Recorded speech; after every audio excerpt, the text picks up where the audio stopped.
At 9:11 on the morning of October 25, 1944, Vice Admiral Takeo Kurita looked south through the smoke off Samar and did not order the turn away.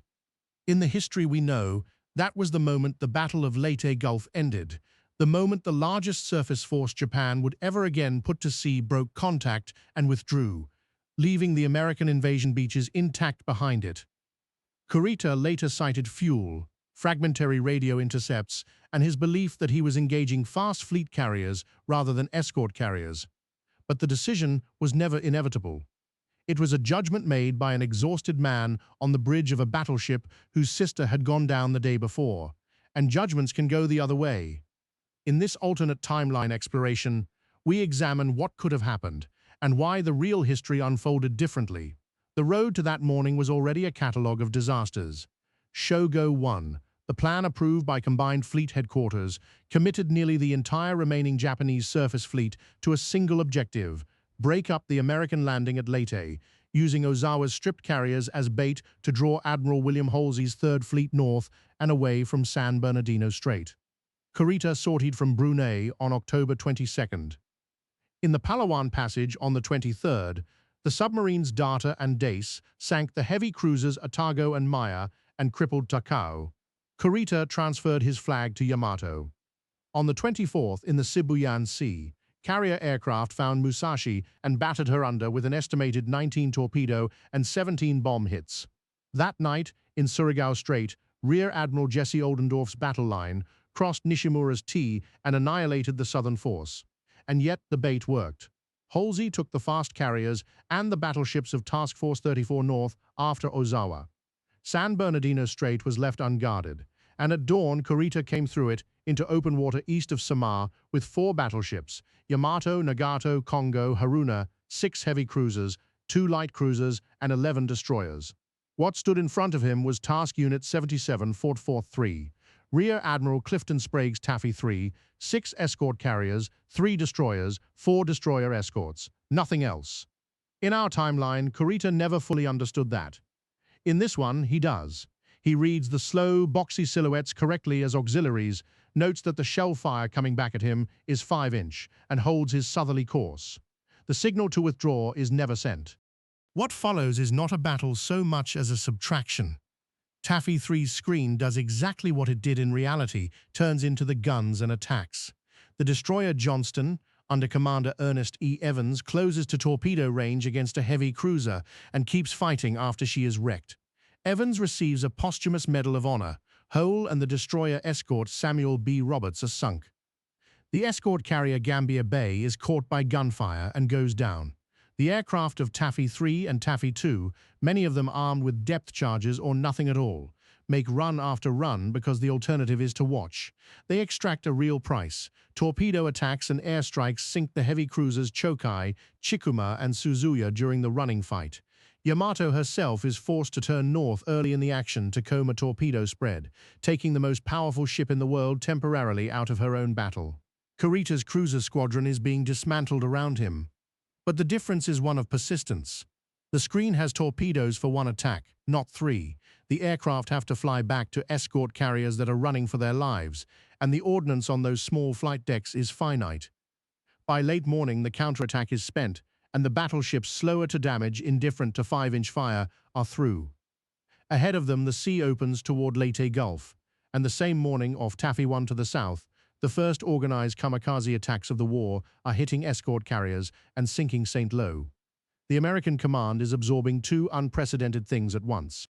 Leyte Gulf, on the morning of October 25, was not a fleet anchorage. It was a construction site. The landings had begun on October 20th. General Douglas MacArthur had waded ashore at Red Beach that day, and the 6th Army had roughly 4 divisions on the island, supplied entirely over open beach because there was no developed port. Liberty ships, LSTs, and transports lay in the unloading lanes, with their holds still full. Oldendorf's 6 old battleships were to the south, victorious at Surigao and low on armor-piercing ammunition. What Yamato, Nagato, Kongo, and Haruna do in the Gulf takes about 6 hours, and the details do not need embellishment. Ships at anchor cannot maneuver. Cargo hulls have no armor, Ammunition and fuel carriers do what ammunition and fuel carriers do when they are hit. Vessels are driven aground deliberately to save their crews and their cargo, and some of them burn where they ground. The improvised beach dumps, the stacked rations, the artillery ammunition, the engineering stores that had been landed in 5 days and not yet moved inland, burn with them. Oldendorf comes north to interpose with what he has, and the mismatch between old battleships with depleted magazines and Yamato's 9 18.1-inch guns is not a thing that careful tactics can erase. The point is not the spectacle. The point is arithmetic. An amphibious operation is a pipeline, and someone has just cut the pipeline at its narrowest point. Kurita does not get away with it. He turns back towards San Bernardino Strait in the afternoon, with Halsey's carriers racing south behind him and every aircraft Kincaid can generate coming at him from the escort groups. The withdrawal is a running gauntlet across a day and a night, and the force that eventually reaches Brunei is a remnant. Destroyers are left behind. Cruisers that survived the morning do not survive the evening. Yamato lives. She is very hard to kill, but her survival is bought with most of her escorts. Combined Fleet Headquarters had ordered the fleet to attack, trusting in divine guidance. Admiral Soemu Toyoda gets his attack, and it costs him the fleet.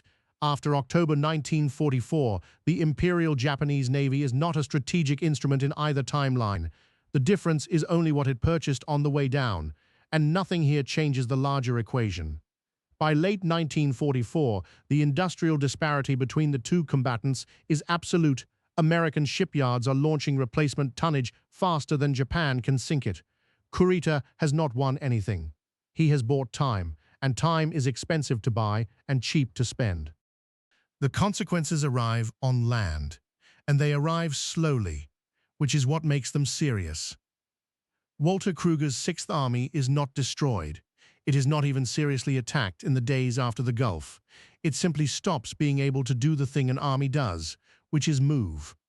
4 divisions ashore consume rations, fuel, artillery ammunition, and engineering stores at a rate that only a functioning beach train can sustain. With the train wrecked and the dumps burned, all of it goes onto ration. The drive across the island toward Ormoc, already a fight through mountains, mud, and the monsoon, degrades into local actions and holding attacks. Emergency resupply comes in by air and by whatever small craft and lighters can be scraped together, and it is enough to keep the divisions alive, and not enough to let them attack. Meanwhile, the Japanese continue to reinforce Leyte through Ormoc, as they did in reality, and the campaign that historically consumed 2 months consumes considerably more. But the deeper damage is not on Leyte at all. It is in a set of loading tables and sailing schedules stretching across the Pacific, and it will take the rest of the war to work through. Amphibious lift was the scarcest commodity in the Pacific. Not men, not aircraft, not even warships by 1944, but attack transports, LSTs, and cargo hulls, and the trained crews and loading staffs that made them useful. That inventory was allocated months in advance, hull by hull, against a sequence of operations. Replacing what burned in Leyte Gulf means taking it from somewhere. Shipping is diverted from the Central Pacific and from new constructions still fitting out on the American West Coast, and every hull that goes to the Philippines is a hull that is not available for the next landing. The consequence propagates in one direction only, forward. Luzon slips. What follows Luzon slips further. New construction closes the gap eventually. American yards are extraordinary, but ships arrive on a schedule set in 1943, and no amount of urgency in November 1944 puts a transport in the water faster. The Pacific War had been running on a rhythm of roughly 1 major landing every few weeks. That rhythm breaks. And when a plan breaks, the arguments that lost the last time come back. Admiral Ernest King had argued through 1943 and 1944 for bypassing the bulk of the Philippines in favor of Formosa and the China coast, and he had lost that argument to MacArthur's case for Luzon and for the political weight of return. That decision had rested on a timetable. With Luzon delayed and the Leyte campaign swallowing shipping, aircraft, and months, the timetable no longer exists, and the planners reopen the file. It is a genuinely hard question. Formosa demands more troops than the Pacific has spare, while the Philippines are still consuming divisions. The China coast depends on a mainland situation that had been deteriorating all year under the Ichigo Offensive. Finishing Luzon means committing to a campaign whose original strategic justification, speed toward the home islands, has already been lost. There is no clean answer, only a choice among delays, and the argument runs into 1945, while the fighting on Leyte grinds on. What emerges is a different road to Japan. The invasion sequence is rebuilt around later dates, and in places different stepping stones. Some objectives taken in the spring are taken in the summer.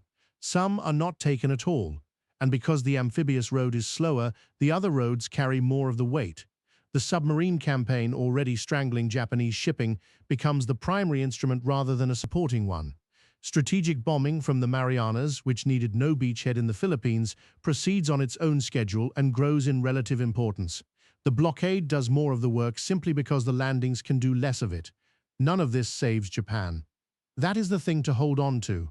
The industrial and material disparity in late 1944 is not a gap that 6 hours of gunnery in a Gulf can close, and Kurita, pressing south instead of turning north, is not rescuing his country.